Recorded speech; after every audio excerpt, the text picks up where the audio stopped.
protagonistas, las entrevistas, la búsqueda de la verdad. Miguel Rivadeneira, en la revista de opinión Democracia. 8:48 minutos en el territorio continental ecuatoriano, buscando la verdad en la revista de opinión Democracia. Queremos saludar al ingeniero César Arias, experto en temas de movilidad. Lo invitamos a un diálogo para conocer los desafíos que tiene la nueva administración municipal en este tema. Sabemos que parte de la solución, no todo, parte de la solución es la puesta en funcionamiento pleno del metro. Sin embargo, esto no va a solucionar totalmente si no se lo hace de manera integral. Ayer, como ejemplo, volvió a ser un colapso. Llovió una parte del centro norte de Quito y fue un colapso. Y si hay algún accidente en las vías de desfogue, la occidental, la oriental, la Simón Bolívar, realmente se complica aún más, y no solo en las horas pico, sino también en horas normales, que se presume horas de trabajo. ¿Cómo afrontar estos desafíos con la nueva administración, ingeniero César Arias? Buenos días, Miguel. Primero, muchísimas gracias por invitarme. Efectivamente, el tema de la movilidad cada día se complica más. Hay una gran cantidad de vehículos que siguen ingresando a la red. La ciudad sigue creciendo en términos poblacionales. Las personas se asientan cada vez más lejos, lo que implica que los viajes son más largos cada vez. Entonces, este es un tema bastante complejo y que va a tener que ser abordado por el señor alcalde electo. Yo veo con buenos ojos el tema de que se haya planteado la movilidad urbana sostenible como uno de los ejes del próximo alcalde. Yo creo que hacia eso está yendo todo el mundo. El Ecuador mismo en este momento está terminando los estudios para la Política Nacional de Movilidad Urbana Sostenible, que será una directriz para todos los GAT del Ecuador. Y en ese sentido tenemos que ver que la sostenibilidad tiene que venir desde el punto de vista social, es decir, tiene que ser equitativa y aceptable por la gente, tiene que venir desde el punto de vista de medio ambiente, con la utilización de la mínima cantidad de recursos y de energías limpias. Y por otro, el tema que tiene que ser sostenible económicamente. Fíjese usted lo que ha pasado con el sistema de metro, y que se lo advirtió a su tiempo. El sistema de la línea de metro que se está implantando va a dar un nivel de servicio muy alto, ¿no? Es decir, debido a la distancia entre estaciones, la velocidad es realmente altísima, de tal manera que una persona que se suba en el Labrador puede llegar en 30 minutos, 39 minutos, algo así, hacia el sector de Quitumbe. Entonces, un alto nivel de servicio, no va a haber congestión.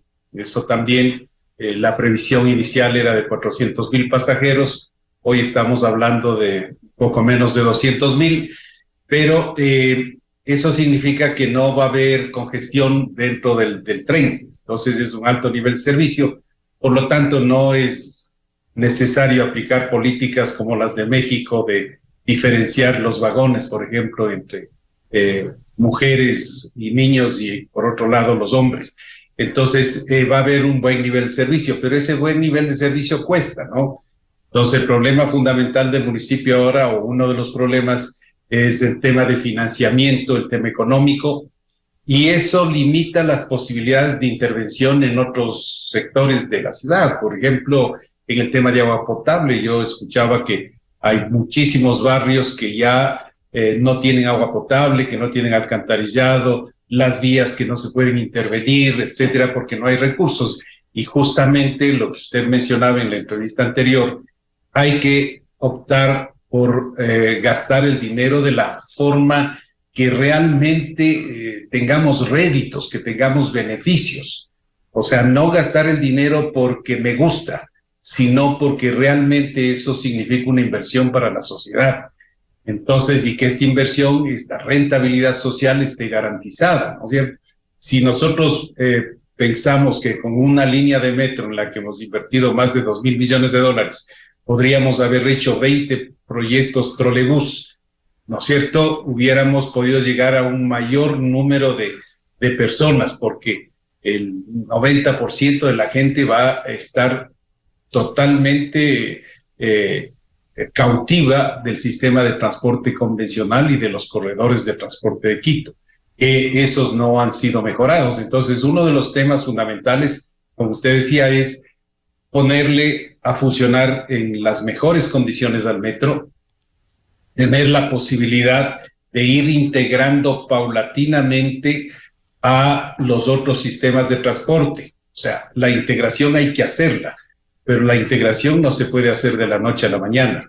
Yo había planteado hace algún tiempo que primero tenía que hacerse una integración con los sistemas municipales y posteriormente la integración con el sistema convencional. No es posible reordenar las rutas de la noche a la mañana, por lo menos en mi opinión. Eso sería muy grave, porque no hay modelo que pueda realmente predecir lo que va a pasar en términos de desabastecimiento o en términos de desconocimiento de las personas, y eso normalmente provoca reacciones sociales. Entonces, en esto hay que ir paso a paso, pero hay que irlo construyendo. La integración es necesarísima. ¿Y cómo lograr articular esto? Sabemos que viene una nueva administración que permita ir paulatinamente mejorando la movilidad en general en Quito, ingeniero Arias. En la movilidad sostenible se habla de prioridades, ¿no? Y la primera prioridad tiene que ser el transporte público. La primera prioridad tiene que ser el transporte a pie, digamos, la movilidad a pie. Vemos que el tema de las aceras, y el señor alcalde electo y sí ha propuesto ese tema, el tema de las aceras es importantísimo. O sea, no hay realmente aceras caminables en la ciudad de Quito. Y uno de los beneficios del metro creo que ha sido la intervención en las aceras cercanas a las bocas de las estaciones. Ayer pasaba cerca de la estación de La Pradera y veía con satisfacción que la acera es caminable, que eso está bien tratado, o sea, lo que en otras ciudades se trataba como la regeneración urbana. Entonces yo creo que hay que ir haciendo medidas prácticas, construyendo las cosas, porque lo que hay que hacer sabemos todos, ¿cierto? Pero el cómo hacerlo me parece que es el tema clave, porque también nos ilusionamos con pensar de que mañana vamos a tener determinado servicio, etcétera, y nos olvidamos que un proyecto tiene que partir de un plan primero, y ese proyecto tiene que pasar por las etapas de factibilidad. Una vez que pasa por la etapa de factibilidad, pensamos que quienes hagan la factibilidad son los que elaboraron y dieron todas las posibilidades, y luego de eso vamos al diseño definitivo, pero no podemos en el diseño definitivo volver a la factibilidad, porque ahí nos neutralizamos. Entonces tenemos que confiar que la factibilidad esté bien hecha, ir al diseño definitivo que esté bien hecho y ejecutar la obra, porque si no, no se hacen las cosas. Entonces, estos temas son importantes de implementarlos. No es de la noche a la mañana, ¿no? Entonces, por eso es que a veces el desencanto que tienen los ciudadanos sobre de que los gobernantes no hacen nada, es esta manera de ver un poco mágica las cosas, de que se pueden hacer los proyectos de la noche a la mañana, y eso no es así. Fíjense lo que está pasando con la focalización de los subsidios, ¿no es cierto? Es fácil decir hay que focalizar los subsidios, pero sí, eso es lo que hay que hacer, pero cómo hacerlo es lo que toma tiempo, y en eso tenemos que ser muy conscientes y cambiar nuestra mentalidad un poco mágica. Y hay que comenzar a sentarse y trabajar y tener los equipos competentes, especialmente con experiencia. Porque cuando usted tiene equipos con experiencia, gana mucho tiempo, toma decisiones, etcétera. Pero cuando solamente la formación es académica y no hay experiencia, ahí realmente tropezamos y tomamos más tiempo. Fíjese, por ejemplo, el corredor Labrador-Carapungo. Está la factibilidad, me parece, desde el 2015 y los diseños definitivos desde el 2016 o 2017.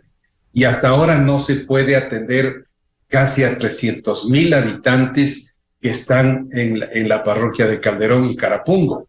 Entonces, fíjese si es que ese proyecto que podría haber estado funcionando en el 2018, 2019, ya a este momento estaría dando todos los beneficios a la población de Calderón y Carapungo, ¿cierto? Me parece que hacer la línea de metro, extender la línea de metro hacia el sector de la Ofelia no es conveniente. Por ejemplo, ahí me parece que ese dinero se podría utilizar en otras cosas. ¿Por qué?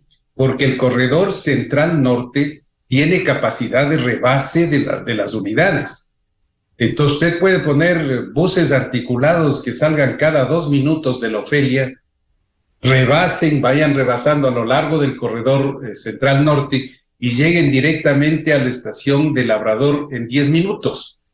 Y no necesita poner un metro porque podría tener mayor capacidad de transporte en el corredor actual central norte. Entonces, si es que se va a poner un metro, por ejemplo, podría extenderse ese metro a Carapungo, porque el corredor Labrador-Carapungo no se ha hecho, a pesar de que tienen todos los estudios, pero en Carapungo sería más útil, porque ya el corredor central norte tiene una capacidad inclusive mayor a la del metro, si es que lo hacemos operar en una forma eficiente. Entonces, el mayor desafío yo creo que es tratar de utilizar de mejor manera los recursos, de tal manera que la sociedad en su conjunto se vea beneficiada. Y no hay que dejar de lado el tema de los vehículos particulares. Por ejemplo, no podemos seguir insistiendo en el túnel Guayasamín, ¿no es cierto?, de poner ahí más carriles, cuando sabemos que tenemos que hacer un estudio de los accesos a Quito. No podemos seguir concentrando todo en el túnel Guayasamín. Tenemos que ver otras alternativas. Una alternativa, por ejemplo, la que siempre ha estado planteada para llegar a la avenida Ladrón de Guevara, por ejemplo, en el sector del Coliseo Rumiñahui. La otra alternativa también, que es la continuación de la avenida Naciones Unidas o de la Portugal, para conectar con la Simón Bolívar. Y de hecho, Quito necesita un nuevo anillo, o sea, la Simón Bolívar está colapsada. Entonces necesita un nuevo anillo, que sería la que en los años 80, finales de los años 80, sí, estaba previsto como la vía perimetral de Quito, que luego se lo cambió a la troncal metropolitana, y que va a tener que hacerse porque la Simón Bolívar ya no da más, ¿no es cierto? Tenemos que trabajar en la planificación urbana, porque de acuerdo con la planificación que hagamos de la ciudad, los viajes o serán más cortos o serán más largos. Los viajes más largos implican mayor consumo de energía. Los viajes más cortos son los que nosotros deberíamos profundizar. Y en esto tenemos que ir de a poco. Por ejemplo, hablamos de la ciudad de los 15 minutos. Y el ejemplo es París. La ciudad de los 15 minutos en París es en el área central, pero en el área periférica no, pues. ¿No es cierto? Y imagínense, y París ha venido trabajando tanto en este tema. Entonces tenemos que ir paso a paso, por ejemplo, construyendo estas centralidades donde la gente pueda vivir y pueda caminar, si es posible, a su trabajo, pero sí a todos los servicios, a las compras, a la escuela, a la agencia municipal, al hospital, etcétera, que esté dentro de sus posibilidades de caminar. Pero eso lo hacemos fortaleciendo la capacidad de planificación de la ciudad y controlando el crecimiento. Uno de los déficits en todas las ciudades es el tema de control, ¿no? O sea, ya sea el control del tránsito, el control de las edificaciones, el control de las ventas ambulantes, y ahí hay un espacio muy grande que se tiene que hacer. Entonces, yo diría que tenemos todos los habitantes de Quito que contribuir para que el señor alcalde pueda tener éxito, para que los señores concejales apoyen las iniciativas que se propongan y que vayamos paso a paso. O sea, esto no se puede hacer de la noche a la mañana. Las obras municipales tienen que trascender las administraciones, entonces tenemos que trabajar de una forma práctica, con los mejores equipos de técnicos. El municipio tiene técnicos que pueden aportar mucho. Hay que traer experiencia externa cuando se necesite, etcétera. Hacer un proceso ordenado. Bien, al ingeniero César Arias, experto en temas de movilidad, muchas gracias, como siempre, por su valioso aporte, y seguiremos hablando, porque gran parte de la solución integral está pendiente y en construcción. Por ello, la importancia de avanzar en ese sentido. Ingeniero Arias, muy amable la atención a la revista de Opinión Democracia. Muchas gracias. Poderoso de la categoría, nada te parece más fuerte. Nuevo Dongfeng T5L, con potente motor 1.8 litros, amplio